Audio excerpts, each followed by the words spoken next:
एवढी मोठी आजी.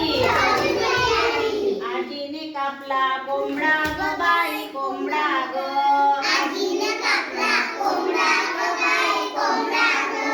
आमचा मामा लंगडा ग बाई लंगडा ग. मोठी मोठी आजी. एवढी मोठी आजी. आजीने केल्या चकल्या ग बाई